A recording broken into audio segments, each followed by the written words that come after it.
Welcome to Zoe Stories. Mom forced me into a feminine transformation. I never meant for secrets to feel like furniture, pieces you move carefully around a life that has to seem normal. My name is Armin, and by day I am the kind of man people nod to on the street. Mid-30s, salaried, tidy hair, buttoned shirts.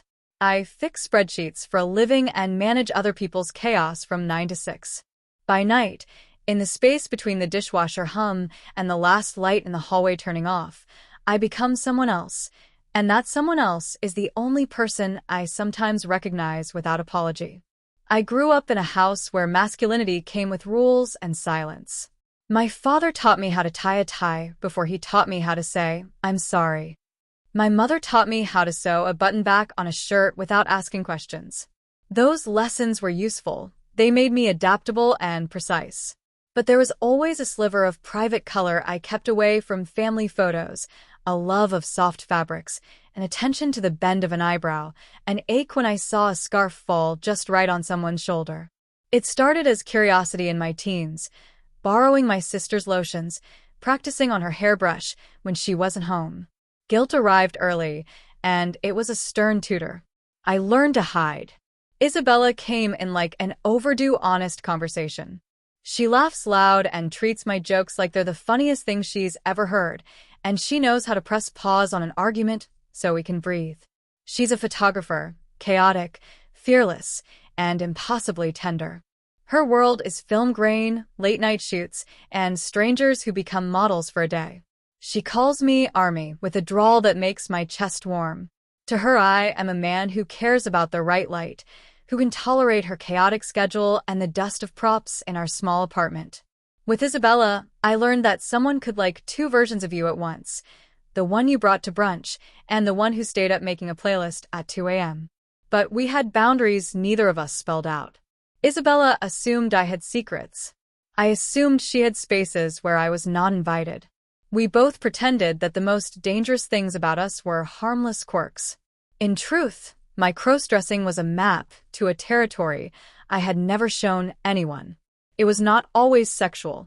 Sometimes it was solace, the way a silk blouse settled against my shoulders like forgiveness. Sometimes it was rebellion, a private treasure I could claim when the rest of my life required performance. Mostly it was practice, training to access a softer voice inside me that the world made awkward. Our apartment is small enough to hear the building's pipes sigh at night, and big enough to hold Isabella's camera backdrops, a half-built bookcase, and my carefully folded secret drawer. It's on the third floor of a quiet street where neighbors leave notes about packages and water the same scarred rosemary plant from spring to spring. The living room faces west. When the sun leans low, it pours honey across the sofa and lights the dust motes like tiny constellations. That golden hour is my favorite. It smooths the edges of the day and makes the world look like a promise. It was during that hour, on a Tuesday that smelled faintly of rain, that my ordinary life and the private one I guarded began to press against each other. Isabella's presence in my life is the complicated gravity that bends me. She is not suspicious by nature. If she senses something amiss, she smiles and fixes it with coffee and a look that says she trusts me more than I trust myself. We had been together 3 years, long enough to have rituals and short enough that we still surprised each other. Our ritual: she leaves at midnight for shoots that run until dawn, and I wake early to tidy the kitchen, the house quiet and the world still admitting possibility. She never, ever opened my drawer. My cross-dressing is mostly solitary. I don't go out as a woman, not yet. I never told my colleagues. At work, I am efficiently gendered and unquestioned. At home, I allow my hands to remember the contours of eyeshadow palettes and the way a pencil liner can sharpen an identity. There is a drawer in our bedroom where I keep the things I can't talk about: a thin wig wrapped in tissue paper, a pair of heels that give me an odd, private confidence, a blush compact with a worn lid. I had learned to balance this life like a glass of water on the corner of a table: tilt carefully, never spill. But secrets are living things. They breathe, gather momentum, and sometimes outgrow the hiding place you built for them. For months, I managed the balance. I would wait until Isabella left for long shoots, and then I would transform in the bedroom mirror, Foundation absorbing the day's tiredness, false eyelashes fanning out like small acts of courage, an outfit chosen with the reverence of someone dressing for a first performance. In those moments, the mirror did not show deception. It showed possibility. It showed a shape of me that was soft and rightful, though brief. That evening the air smelled like wet pavement and coffee.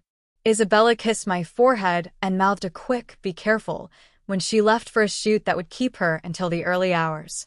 I watched her go, and then walked to the bedroom like an animal coming home. My hands were steady. My breath sawed slightly as if I were climbing stairs. I opened the drawer and hesitated in a way I rarely did. I was tired of hiding, but I was also absolutely terrified of being discovered. Everything in me wanted the comfort of a secret kept private, and something darker, a reckless curiosity, urged me to push the boundary. I think the first real crack in any carefully maintained facade is always a small, ordinary moment. For me, it was the soft squeal of the door as it locked itself behind Isabella, the wood settling, the apartment taking on a hush that felt almost complicit. In that hush, I dressed. The silk embraced me. The heels felt strange at first, and then familiar, as if my feet had always known how to meet them. Makeup changed the geometry of my face, and with it my posture. I aligned differently in the mirror, balancing a face I was beginning to own. The room smelled of perfume I had borrowed from a friend months ago, a powdery jasmine that felt like another life breathing close. As I looked at myself, something like truth rose in my chest and made my hands shake. I practiced the tilt of a smile, the little pause before I laughed. There was an odd power in rehearsing emotions I had been taught to bury. And yet, even as the private joy swelled, there was a counterweight: fear. What if Isabella walked in? What if a neighbor's glance through the window turned into a rumor? The world beyond our walls had rules I could not control. Inside the apartment, only one variable could betray me. The secret felt sharp and hot like a coin pressed against my tongue. I told myself I would change back before she returned.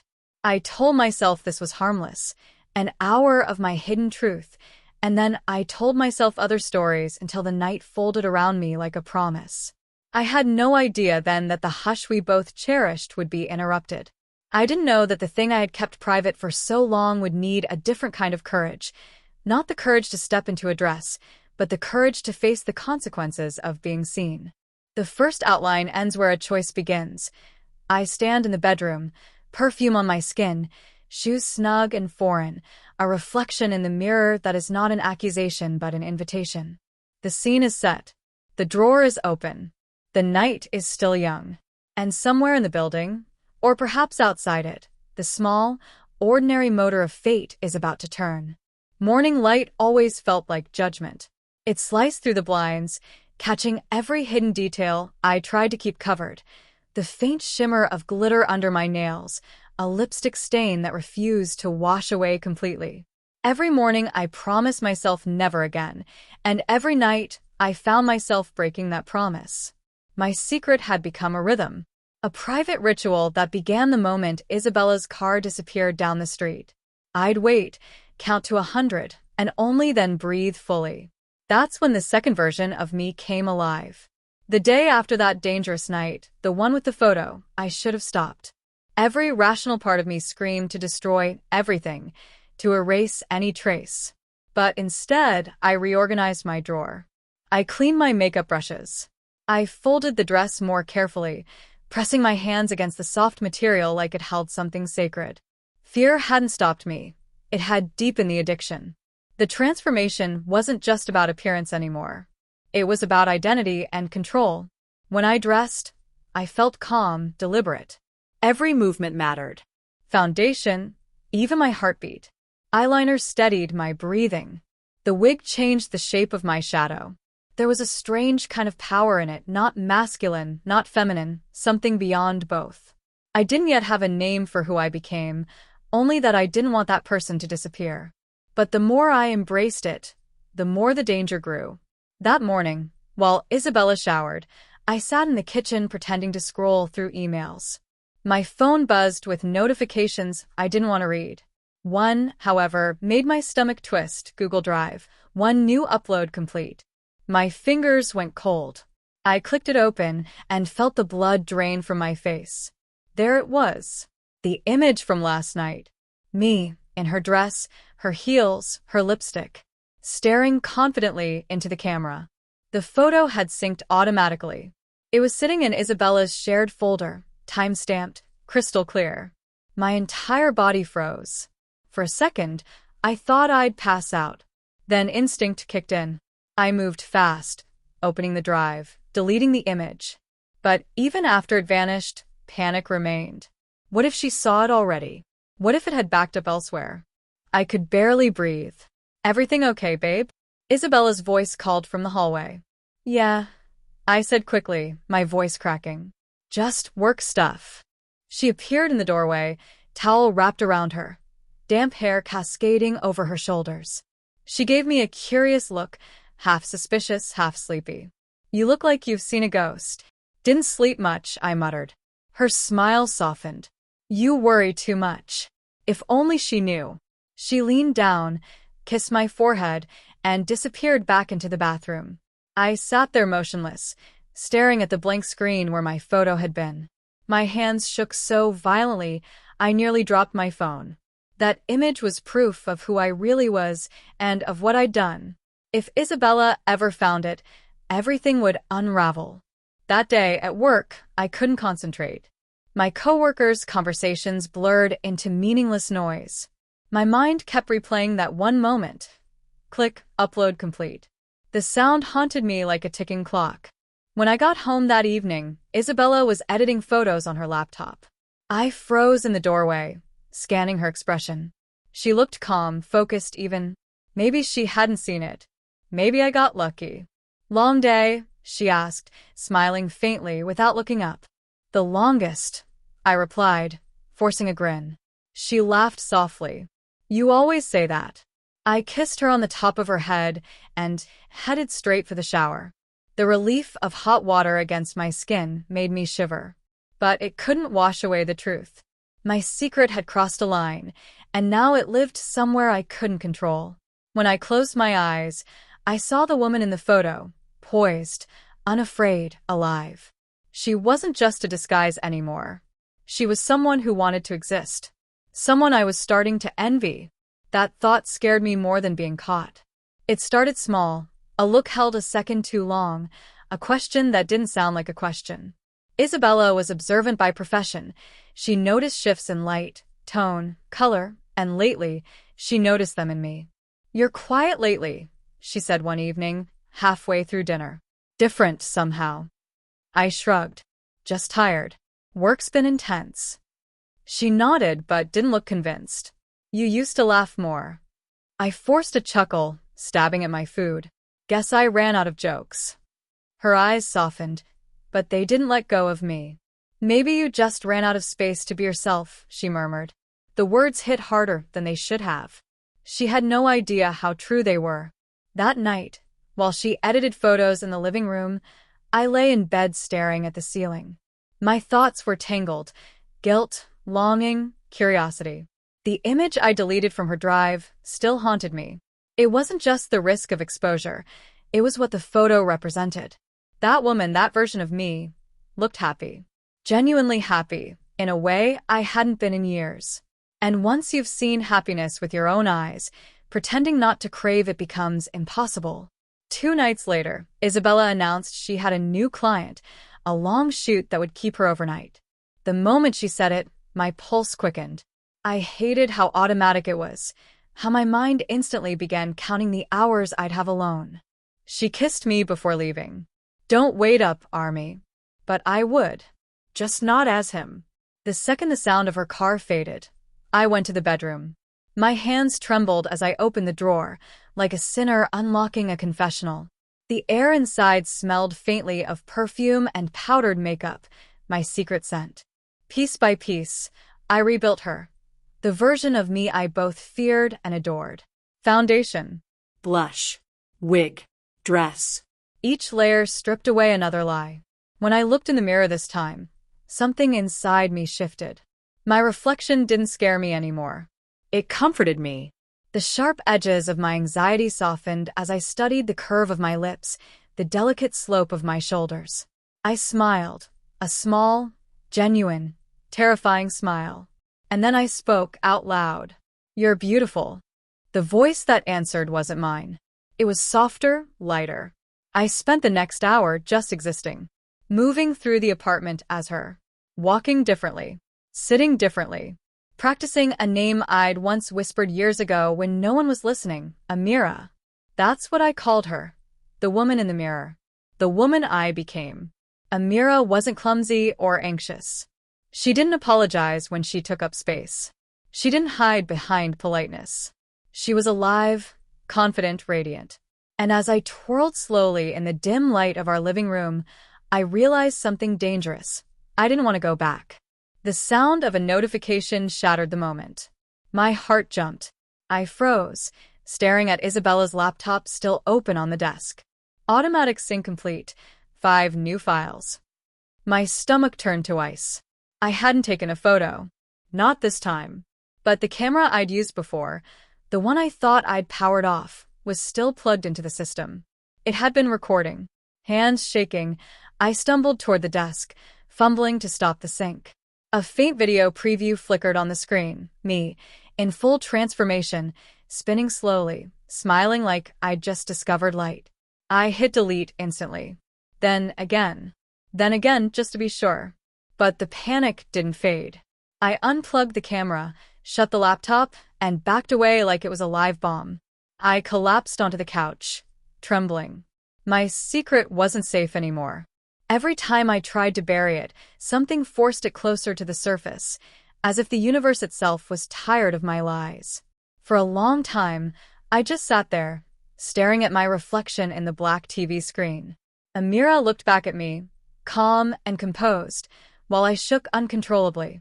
That's when I heard it, a faint vibration. My phone buzzed on the table. Message from Isabella. "Hey, baby. Random question. Did you touch my camera last night?" The blood drained from my face. I stared at the message for what felt like eternity. My fingers hovered over the keyboard. Lies formed instinctively. Me. No, why? 3 disappeared. She was typing. Then stopped. Then disappeared. For the rest of the night, I didn't move. Didn't breathe. Every tick of the clock was a countdown I couldn't escape. By the time morning came, I had changed back, washed my face, folded everything neatly away. But no matter how hard I tried, the illusion was breaking. The line between Armin and Amira had started to blur, and Isabella, whether she knew it or not, was getting dangerously close to seeing both. It started small, a look held a second too long, a question that didn't sound like a question. Isabella was observant by profession. She noticed shifts in light, tone, color, and lately, she noticed them in me. "You're quiet lately," she said one evening, halfway through dinner. "Different somehow." I shrugged. "Just tired. Work's been intense." She nodded, but didn't look convinced. "You used to laugh more." I forced a chuckle, stabbing at my food. "Guess I ran out of jokes." Her eyes softened, but they didn't let go of me. "Maybe you just ran out of space to be yourself," she murmured. The words hit harder than they should have. She had no idea how true they were. That night, while she edited photos in the living room, I lay in bed staring at the ceiling. My thoughts were tangled: guilt, longing, curiosity. The image I deleted from her drive still haunted me. It wasn't just the risk of exposure, it was what the photo represented. That woman, that version of me, looked happy. Genuinely happy, in a way I hadn't been in years. And once you've seen happiness with your own eyes, pretending not to crave it becomes impossible.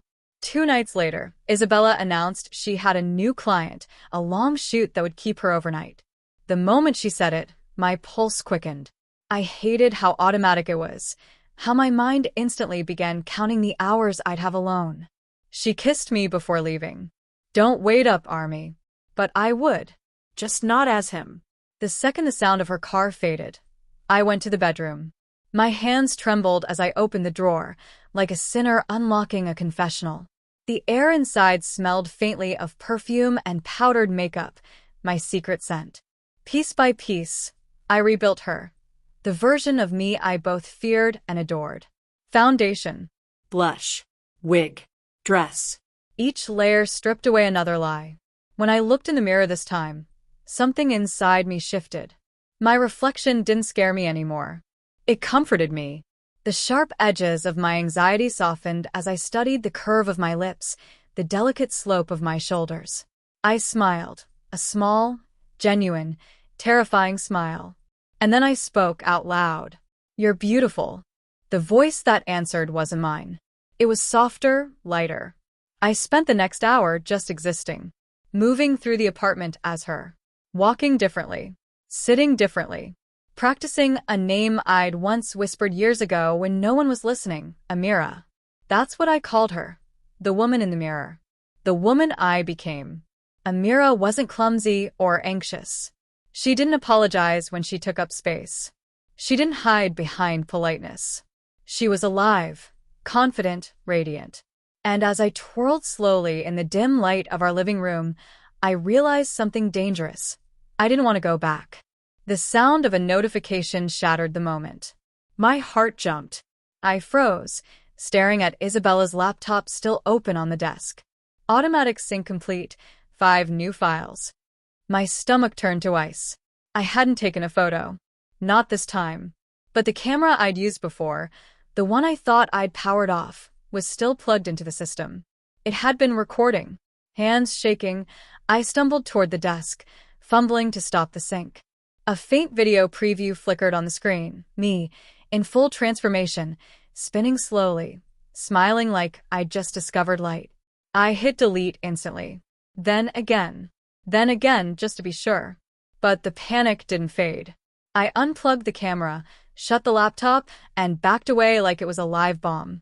I collapsed onto the couch, trembling. My secret wasn't safe anymore. Every time I tried to bury it, something forced it closer to the surface, as if the universe itself was tired of my lies. For a long time, I just sat there, staring at my reflection in the black TV screen. Amira looked back at me, calm and composed, while I shook uncontrollably. That's when I heard it, a faint vibration. My phone buzzed on the table. Message from Isabella. "Hey, baby. Random question. Did you touch my camera last night?" The blood drained from my face. I stared at the message for what felt like eternity. My fingers hovered over the keyboard. Lies formed instinctively. Me. No, why? 3 dots appeared. She was typing. Then stopped. Then disappeared. For the rest of the night, I didn't move. Didn't breathe. Every tick of the clock was a countdown I couldn't escape. By the time morning came, I had changed back. Washed my face. Folded everything neatly away. But no matter how hard I tried, the illusion was breaking. The line between Armin and Amira had started to blur, and Isabella, whether she knew it or not, was getting dangerously close to seeing both. Delilah's house felt different that morning. Quieter, heavier, like it was holding its breath. I walked in wearing the gold pendant she'd given me, the one that had come to feel less like jewelry and more like a collar. She was waiting in the living room, standing beside a garment bag draped over the couch. The sunlight caught her face, making her smile seem almost too perfect. "Morning, Emma," she said sweetly. "Today's special." I hesitated. Special, how? She unzipped the bag slowly, revealing a gown, shimmering silver, with soft chiffon sleeves and a bodice that looked like it belonged on a red carpet. My breath caught in my throat. "You'll wear this tonight," she said, her tone firm but affectionate. "You've completed the experiment." My hands trembled. "The experiment? You mean it's over?" Delilah's eyes flickered. "In a way. But before it ends, I want the world to meet her, the woman you've become." "What do you mean?" She handed me her phone. On the screen was an event flyer, charity gala, tonight, 8 p.m. Hosted by Delilah Hart. Beneath it, I saw my new name in delicate script. Guest of honor, Emma Rose. I froze. "Delilah, I can't do that." People will. "People will adore you," she interrupted. "Trust me. They already do. I've been showing them your progress online. They're fascinated." My heart dropped. You posted me? Of course, she said softly. You should see the comments. They love your transformation. You're inspiring them. I stumbled back. You had no right. She stepped closer, her voice low and dangerous. No right? Emma, I made you. Without me, you'd still be hiding in your room, scared of your own reflection. I gave you this life. Tears burned my eyes. You didn't give me anything. You trapped me in it. She sighed, almost sadly. Then why are you still here? Her words cut through me. I wanted to scream, to run, but I couldn't. Because she was right. I'd chosen to stay. Somewhere between the first wig and the last dress, I had become Emma willingly. That evening, she helped me get ready one last time. The gown slid over my body like water, cool and soft. She styled my hair into gentle waves, applied a smoky shimmer to my eyelids, and fastened the pendant around my neck. When she finished, she stepped back and whispered, "Perfect." I stared into the mirror, and for the first time, I didn't recognize even a fragment of the boy I once was. My heart ached with fear and pride all at once. At the gala, the lights were blinding. People smiled, shook my hand, complimented my beauty. Cameras flashed. Every word, every gesture, every breath felt rehearsed, yet intoxicating. Delilah stayed close, introducing me as Emma Rose, her dear friend who found herself through transformation. When I tried to speak, my voice trembled. I'm honored to be here. The crowd clapped. For a moment, I let the applause wash over me, but then I saw something. On the screen behind us, a slideshow played before and after pictures. Me, months ago, in baggy clothes, hair short, eyes uncertain. Then now, elegant, composed, almost unrecognizable. The room gasped, murmuring in admiration. But I felt exposed. Naked. Betrayed. I turned to Delilah. You said this was private. She smiled faintly. Private doesn't change the world, Emma. That was the moment something inside me broke, or maybe it woke up. I took a step toward the mic, trembling but defiant. Yes, I said, voice steadying. That was me. And this is me now. Not because she made me, but because I chose to keep going. I may have started as her project, but I'm ending as myself. The room fell silent, then erupted in applause. Delilah stared, her perfect smile faltering for the first time. After the event, I left alone. The night air was cold against my skin. I took off the pendant and held it tightly in my palm. I didn't know who I'd been before all this, or who I was supposed to become next. But I knew one thing for sure. I couldn't go back. When I reached my apartment, I looked in the mirror once more. The reflection smiled back, confident, alive, free. Hi, I whispered to her. I'm Emma. And for the first time, it wasn't a lie. It had been 3 months since that night, the gala, the applause, the unveiling of Emma Rose. The memory still flickered in my mind like a film reel I couldn't shut off. Every flash of a camera, every whisper in that crowded room had stripped away the last trace of who I'd been. Now, the world saw only her. My small apartment had changed too. My old clothes were gone, replaced by dresses, perfumes, brushes, and shoes that lined the shelves like they had always belonged. The scent of vanilla and rose lingered in the air, a soft reminder of the life I had once resisted but had now made my own. Some days, I woke up reaching for the mirror before I even reached for my phone. I would brush my hair, trace my lips with gloss, and watch my reflection come alive, as if reassuring myself that she was still there, that I was still here. But even now, part of me couldn't let go of Delilah. After the gala, she had vanished, no calls, no texts, no visits. Her social media went silent too. One day, she was the woman who orchestrated my every move. The next, she was just gone. At first, I felt relief. Then curiosity. Then guilt. I tried to hate her for what she did, for using me, for pushing me beyond my control. But late at night, when I sat alone under the dim lamp, I caught myself whispering her name. Because no matter how twisted it was, she had seen something in me that no one else had. She had seen Emma before I did. Then, one morning, an envelope arrived, cream paper, sealed with a golden wax stamp. No address, no return name, just my name written in her looping script. My hands trembled as I opened it. Inside was a single note. You don't owe me anything, Emma. But if you ever doubt who you've become, look in the mirror, not for me, but for you. D. And beneath it, a photo of us from the very first day. I was sitting on her bed, half-dressed, nervous and laughing. She stood behind me, fixing my hair with a gentle smile. I stared at the image for a long time.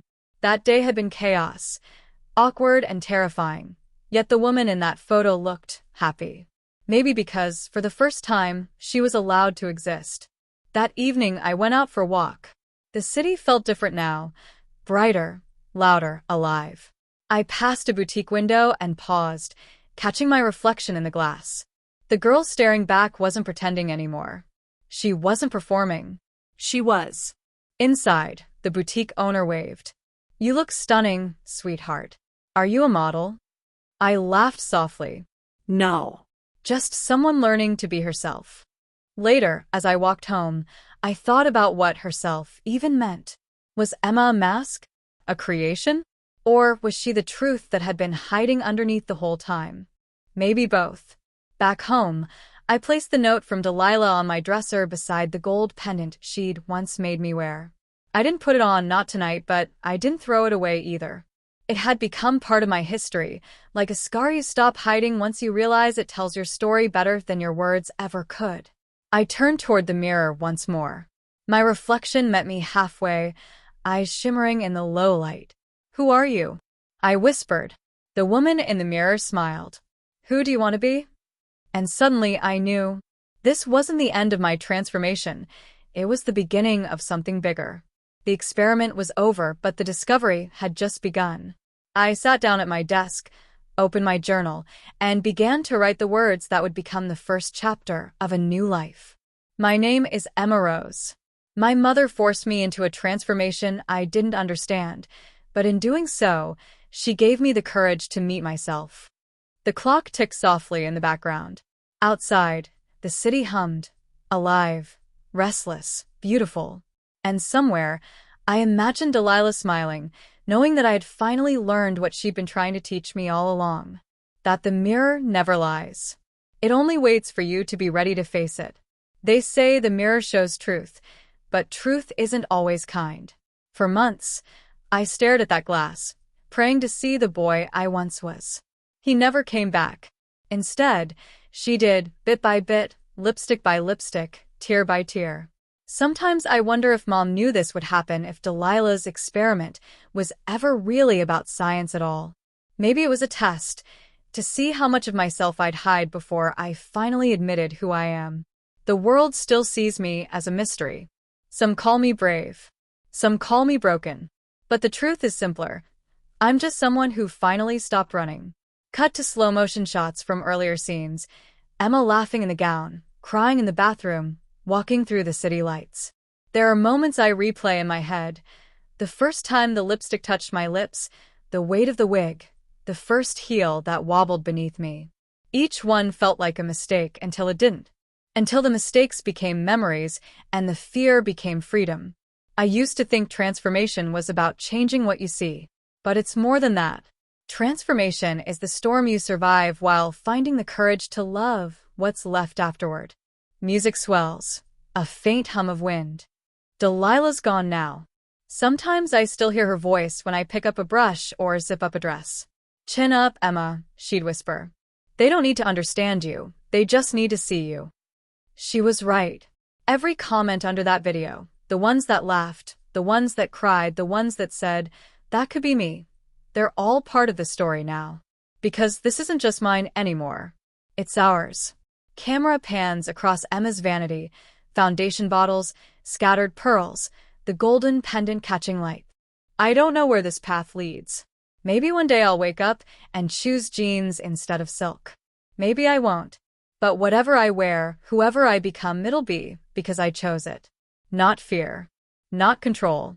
Not someone else's dare.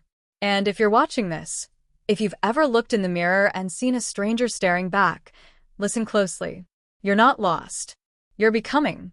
Soft pause. Emma looks straight at the lens. Because one day, you'll stop asking, "Who am I?" and start whispering, "There you are." Music deepens into a haunting single note. Screen fades to black. Mom forced me into a feminine transformation. Written and narrated by Emma Rose. Beat of silence.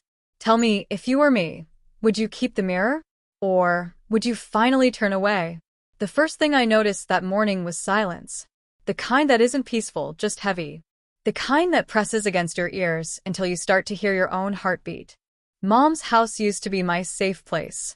But now, after weeks of her experiment, every mirror, every folded dress, every sweet, patient smile she gave me made my stomach twist with both fear and confusion.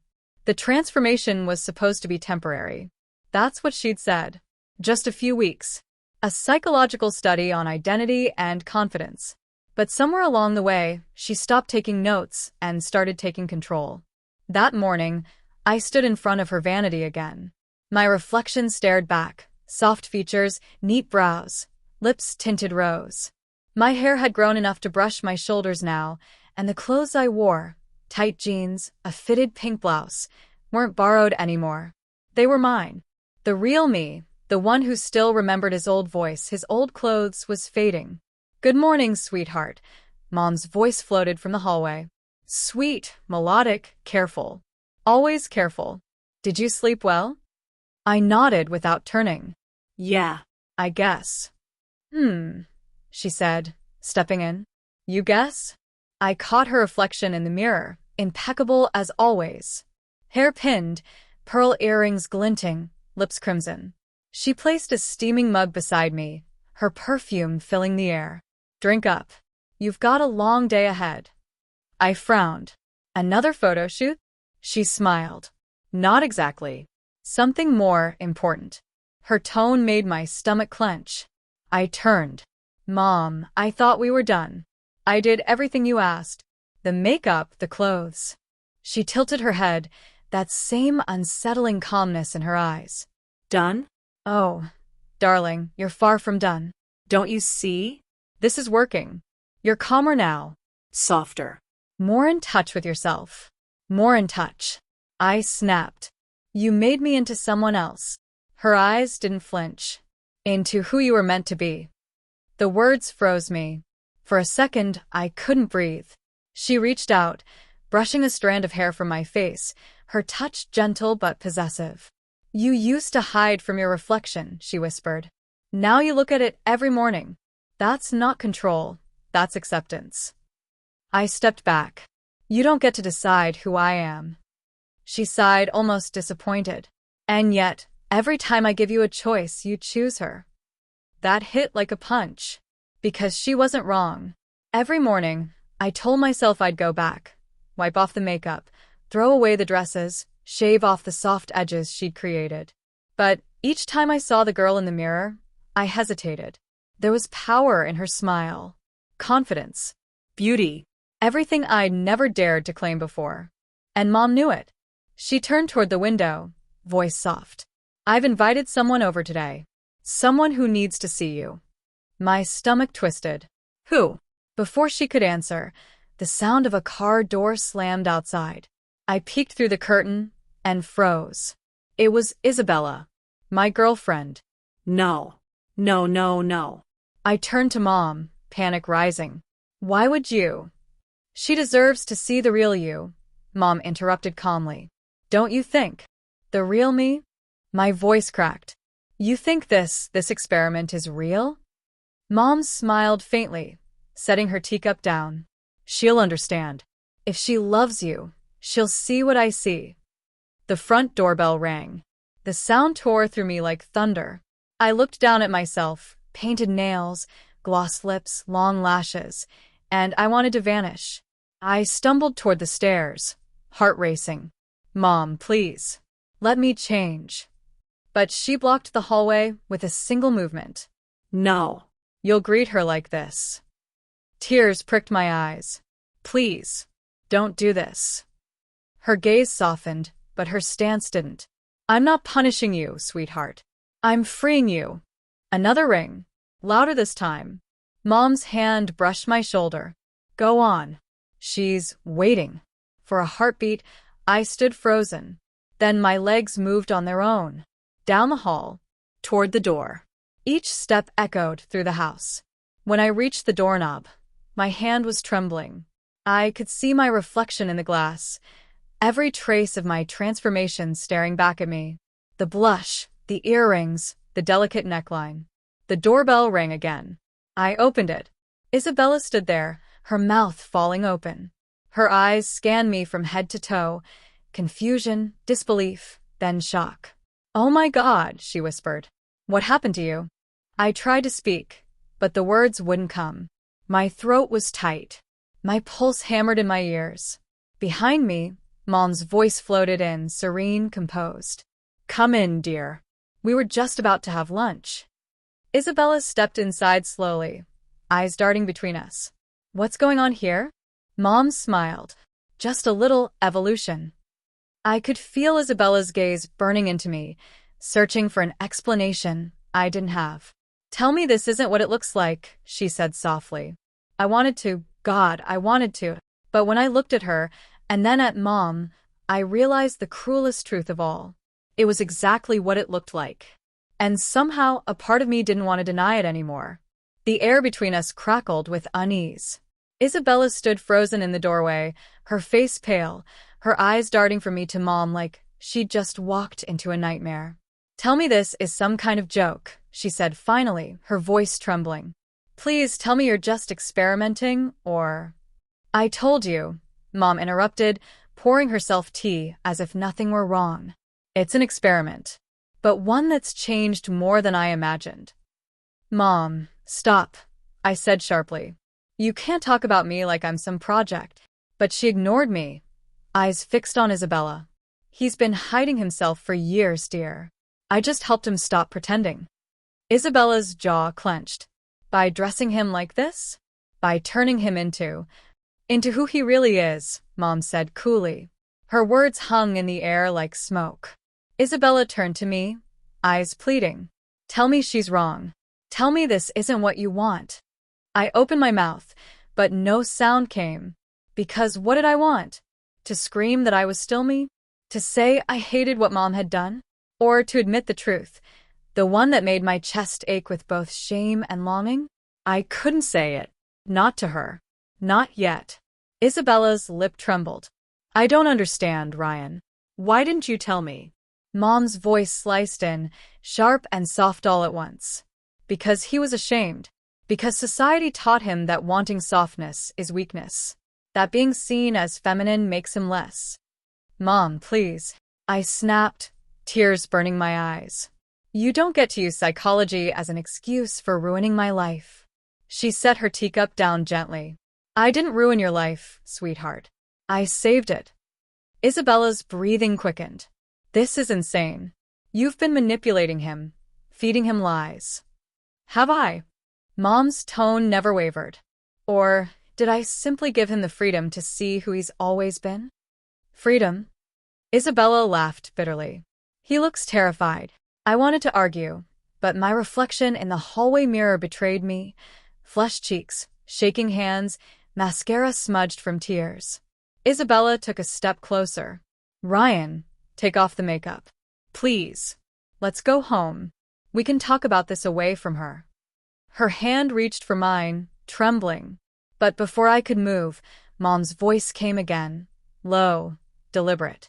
If you take it off now, you'll never look at yourself the same way again. You'll bury who you are just to make her comfortable. Stop. Isabella's voice cracked. He's not your puppet. And he's not your trophy either, Mom countered ice cold. You love him because he fits your idea of a man. What happens when he doesn't? The silence that followed was unbearable. I looked at Isabella, her eyes wide with hurt, and then at Mom, her face calm, certain, unshakable. And that's when the realization hit me. This wasn't about transformation anymore. It was about control. Both of them wanted to define me. One through love, the other through power. And I was losing myself in the middle. Stop fighting over me, I yelled, voice breaking. Both of you.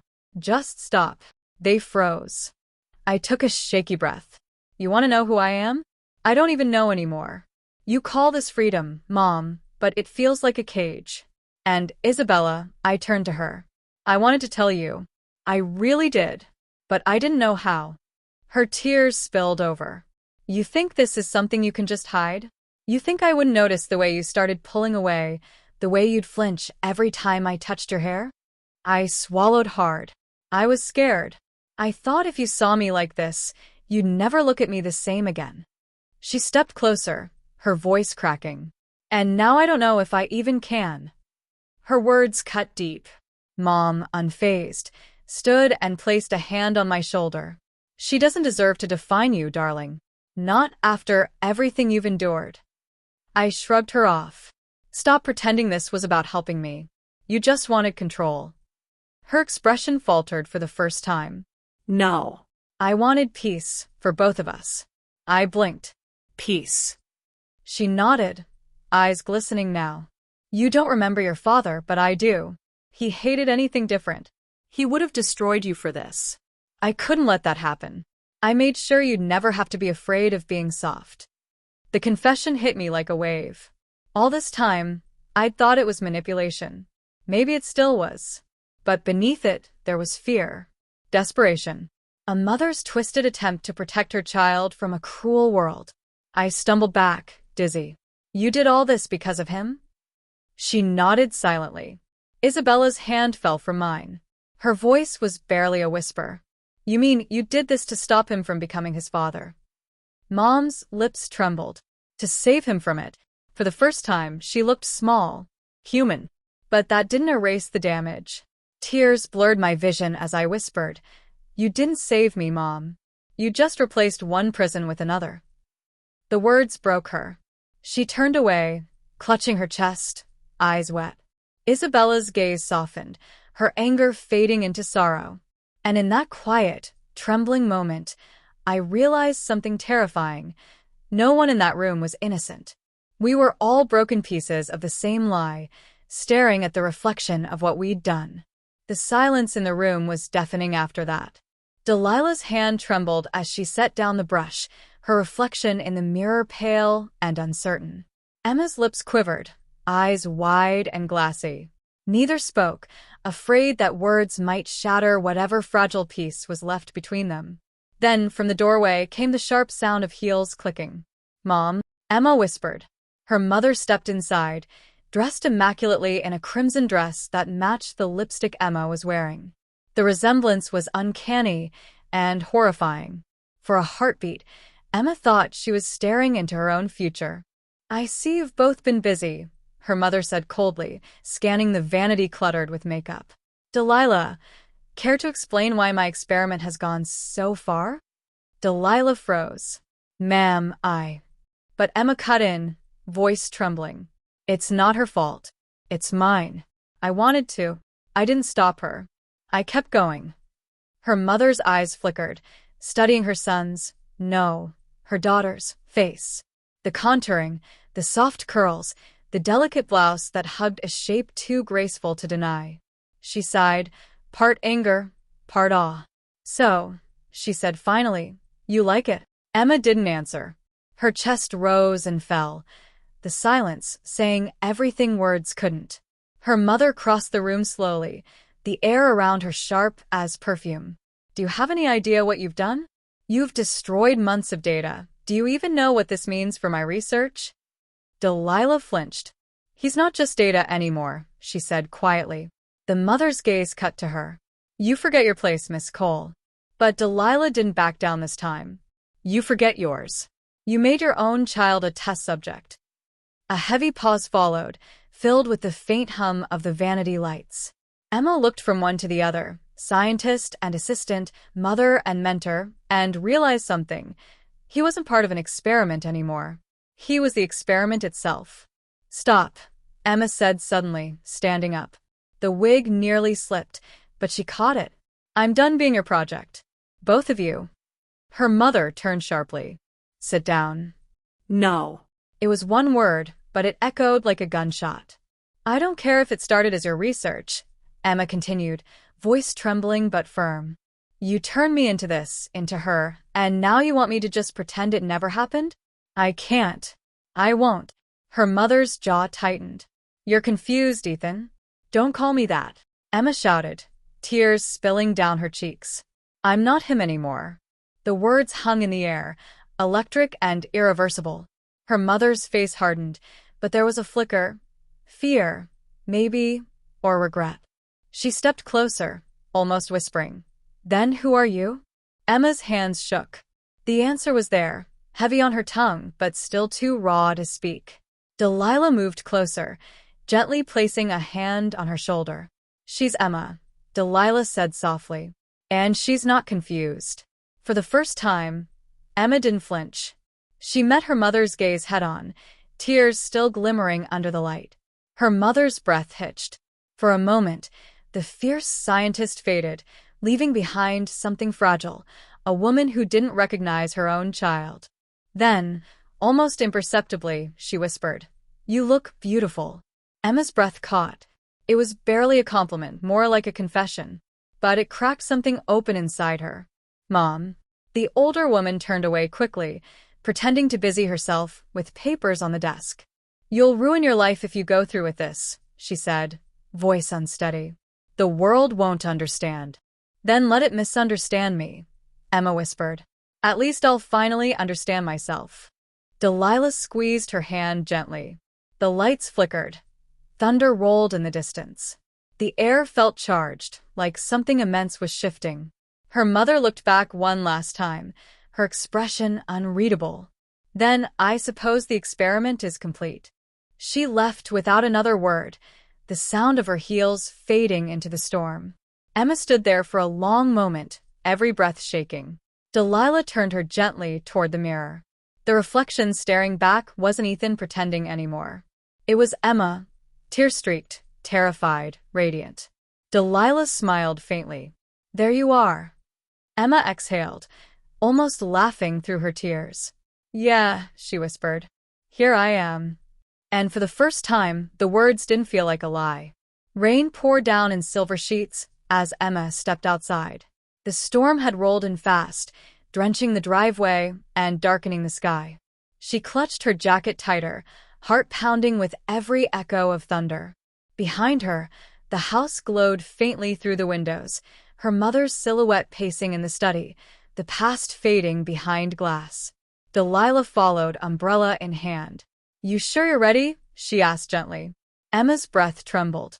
No. But if I wait until I am, I'll never move. They shared a silent look. Then Delilah opened the umbrella and held it over both of them. Together, they walked toward the car. Inside, the world felt heavier, like every drop of rain outside mirrored the storm inside her chest. Emma's reflection flickered faintly in the passenger window, lipstick smudged, hair clinging to her face, mascara barely holding. Still, she looked more alive than ever. Delilah started the engine. She'll come around, she said quietly. Emma shook her head. Maybe she won't. Maybe she's not supposed to. Delilah glanced over, eyes soft. Then you'll make your own story. The drive was silent except for the rhythm of the rain. City lights shimmered ahead, neon pinks and golds blurring through the wet glass like watercolor tears. As they entered downtown, Delilah pulled into a quiet side street and turned off the ignition. We're here. Emma frowned. Where? Delilah smiled faintly. Where it all began. Emma followed her out of the car. The building before them was familiar, the lab. Cold steel doors, glass walls fogged with condensation, and the faint glow of security lights. Emma froze. Why would we come back here? Because, Delilah said, unlocking the door with a swipe card. You need to face it. You can't keep running from where she was born. The corridor smelled of antiseptic and memory. Every step echoed off tile floors, each sound reminding her of who she had been, Ethan, in oversized clothes, mocking the absurdity of Mom's little social experiment. Now she was the experiment's outcome, walking these same halls in heels. They entered the main lab. Tables lined with vials and mirrors stood untouched, except for one light still glowing softly at the center. The mirror booth. The same mirror that had first shown her Emma. Delilah turned to her. Look. Emma hesitated. Why? Because you're still scared of her. Emma stepped forward slowly. Her reflection shimmered in the glass. Wet hair, red lips, trembling shoulders. She waited for the illusion to break, for the boy beneath the makeup to appear again. He didn't. Instead, the reflection straightened, smiled faintly, and whispered back, not aloud, but in Emma's mind, "You made it." Her knees went weak. She reached out, fingers brushing the cold surface, tears mixing with the rain still dripping from her hair. Delilah stood behind her, resting a hand on her shoulder. Do you see it now? This wasn't your mother's experiment anymore. It became yours. Emma turned to her slowly, realization dawning. You knew this would happen. Delilah hesitated, eyes filled with guilt. I hoped it would. You were miserable pretending to be someone else. I just gave you the mirror. Emma laughed bitterly through tears. You tricked me. Delilah shook her head. I freed you. For a long time, neither spoke. The air buzzed faintly with the hum of machines. Then Emma whispered, So what now? Now, Delilah said softly, you decide what kind of story this becomes. Emma looked back at the mirror, her reflection shimmering like a ghost reborn. Then let it be real. She wiped away the last trace of smeared lipstick and reapplied it with steady hands. One stroke, then another. The act felt sacred, almost ceremonial. Delilah smiled, a tear sliding down her cheek. Welcome back, Emma. The sound of the lab door creaking open broke the moment. Emma turned and froze. Her mother stood there, soaked from the rain, eyes wild. I knew you'd come here, she said breathlessly. Emma stiffened. Why are you here? Her mother's gaze darted between the two women, between Emma's reflection and her real face. To stop you from making a mistake. Delilah stepped forward. No. You're here because you already made one. The air between them felt like static, charged with old wounds and unsaid truths. Her mother's voice cracked. You think you're helping her? You're destroying everything I built, everything I worked for. Emma's voice broke through, trembling but strong. You built it on me, on my life. The thunder outside roared again, shaking the windows. Her mother's eyes glistened. You think this is who you are? A dress, a name, some makeup? You think this is real? Emma stepped forward, her reflection moving with her, graceful, fearless. I don't think it's real, she whispered. I know it is. For a long, heavy moment, her mother just stared, then turned away, unable to look any longer. She whispered something too soft to hear, then left the room. The door slammed shut. Delilah reached for Emma's hand. You did it. Emma smiled faintly, tears glimmering. Not yet, she whispered. But I'm close. She turned back to the mirror one last time, and for the first time since the experiment began, she didn't see Ethan trying to escape. She saw Emma choosing to stay. The storm outside quieted. The hum of the lab softened. And in the reflection, Emma smiled. The next morning, the storm had passed, but its echo lingered in the air like a held breath. The streets outside shimmered under the pale sunlight, every puddle catching fragments of the rising dawn. Inside the quiet house, Emma sat before the mirror once more, this time not in fear, not in secrecy, but in calm defiance. Her reflection no longer felt foreign. The delicate eyeliner, the soft blush on her cheeks, the silky robe draped over her shoulders, everything now seemed to belong. The trembling that once came with each stroke of mascara had vanished. Her hands were steady, deliberate. She picked up a silver chain from the table, a small locket her mother had given her long ago. It still bore her old initials, engraved faintly, Yem. She touched it gently, whispering to the reflection, I guess they still fit. Behind her, the faint creak of the door broke the silence. Emma turned and froze. Her mother stood there again. No longer angry. No longer shouting. Just tired. Neither spoke at first. The quiet was heavy, stretched between them like fragile glass. Finally, her mother whispered, "You didn't come home." Emma swallowed hard. "I didn't think you'd want me to." Her mother's eyes softened, tracing the familiar and unfamiliar features of her child's face. "I wanted my son back."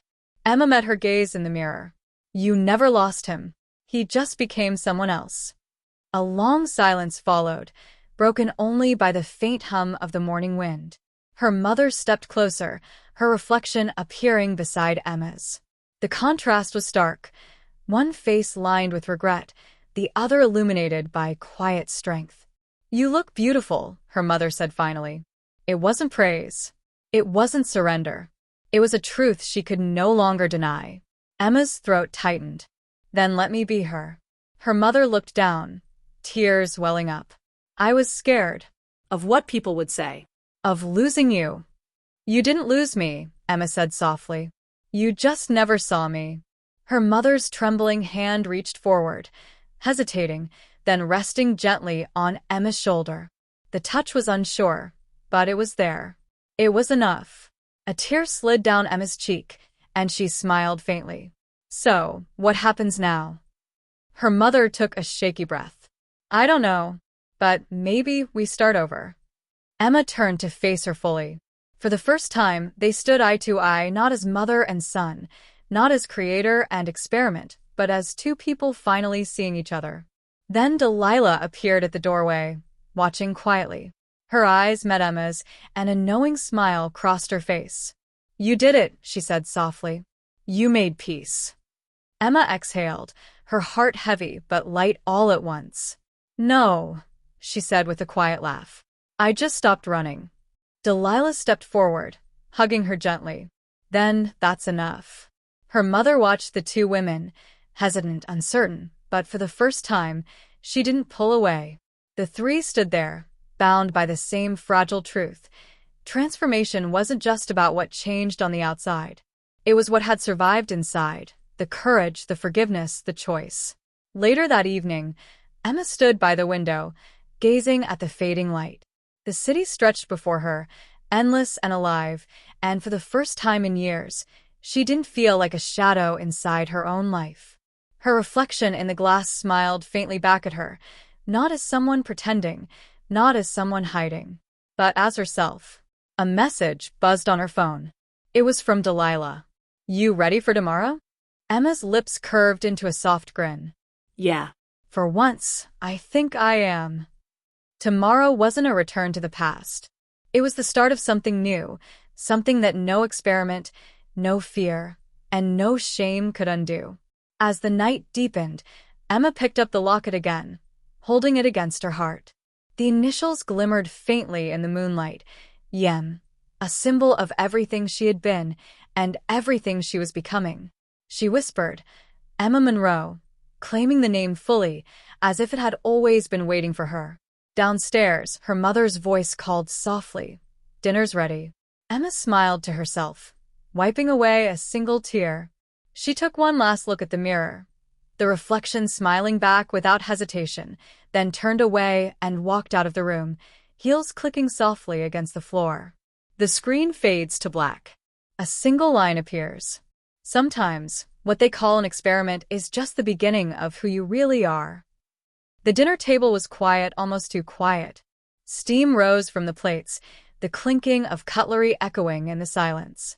Emma sat across from her mother, her heart steady yet cautious, like a violin string stretched to its limit, humming with the memory of chaos. Her mother broke the silence first. "I made your favorite lasagna." Emma smiled softly. "You remembered." Her mother nodded, avoiding her eyes. "Of course I did." For a few moments it felt almost normal, like the world had healed overnight. The storm was gone, the house felt warm again, and Emma could finally breathe without feeling like she had to justify every breath she took. But beneath the surface of that fragile calm, something flickered, something unfinished. Halfway through dinner, her mother's voice trembled. "Emma?" "Yes." Her mother hesitated, her fork hovering midair. "When you said this wasn't my experiment anymore, you were wrong." The words hit like a slow-moving bullet. Emma's smile faded. What do you mean? Her mother looked up, her expression unreadable. You think I didn't know what I was doing? You think I didn't see how this would end? Delilah, seated quietly beside Emma, froze. Her eyes narrowed. What are you saying? Her mother's gaze hardened. I mean, I made sure it couldn't be undone. A chill swept through the room. The lights flickered. Emma set down her fork, pulse quickening. What? What are you talking about? Her mother stood, walking to the counter where a sleek black folder lay half hidden under a napkin. She placed it gently on the table, sliding it toward her daughter. Read it. Emma hesitated, then opened the folder. Inside were pages of scientific notes, legal forms, and medical authorizations. The first page read, Subject, Ethan Monroe, Experimental Hormonal Adaptation Trial, HAT Protocol. Irreversible phase confirmed. Emma's blood turned to ice. Her voice broke. What did you do? Her mother's eyes shimmered with tears, but her tone was cold, almost clinical.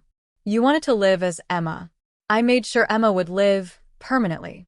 Delilah slammed her hand on the table. You can't mean... Her mother cut her off. There's no reversal, no going back. Your body is now fully transitioned. Even if you wanted to change back, it's impossible. Emma's breath caught. Her vision blurred as she stared down at the words, the medical jargon blurring into a single, sharp truth. Ethan Monroe no longer existed. The silence in the room felt suffocating. Delilah rose from her seat, fury trembling in her voice. You had no right. Her mother's voice cracked. I had every right. You don't understand. She was tearing herself apart pretending to be someone else. I just made it final. I gave her peace. Emma stood, shaking, tears streaking down her cheeks. You didn't give me peace, she whispered. You took away my choice. Her mother stepped closer, desperate. You became who you were meant to be. Emma backed away, voice breaking. No, Mom. I chose who I wanted to be. You just made sure I could never choose again. The air crackled with thunder outside, even though the sky was clear. It was the sound of old ghosts, the echoes of every argument, every word unsaid, every part of Ethan buried in the name Emma. Delilah moved closer, placing a trembling hand on Emma's shoulder. We can fight this. There must be a way. Her mother shook her head. There isn't. You can't fight biology. It's done. Emma turned toward her, eyes filled with heartbreak and something deeper. You think this makes me complete? You think taking away my past makes me whole? Her mother flinched. I thought it would make you happy. A long, painful silence followed. Finally, Emma whispered, Then you still don't understand me. She turned, walking toward the stairs. Her footsteps echoed through the hallway like fading heartbeat pulses. Delilah followed, but Emma stopped at the top step. She turned back, voice trembling but strong. I'll always be your daughter, but not your experiment. Her mother's tears fell silently as Emma disappeared into the shadows of the hallway. Downstairs, the candlelight flickered, catching the edge of the open folder. One page fluttered loose, landing face up on the floor. In bold letters, the last line read, Subject stable. Emotional assimilation process ongoing. Monitor behavioral evolution. Stage 2 initiation in 72 hours. The screen fades to black. Then one last sound. A soft electronic beep from the folder. The faint glow of a recording device hidden inside. And a voice, Emma's mother, whispering into the recorder. Phase 2 begins when she accepts who she's become.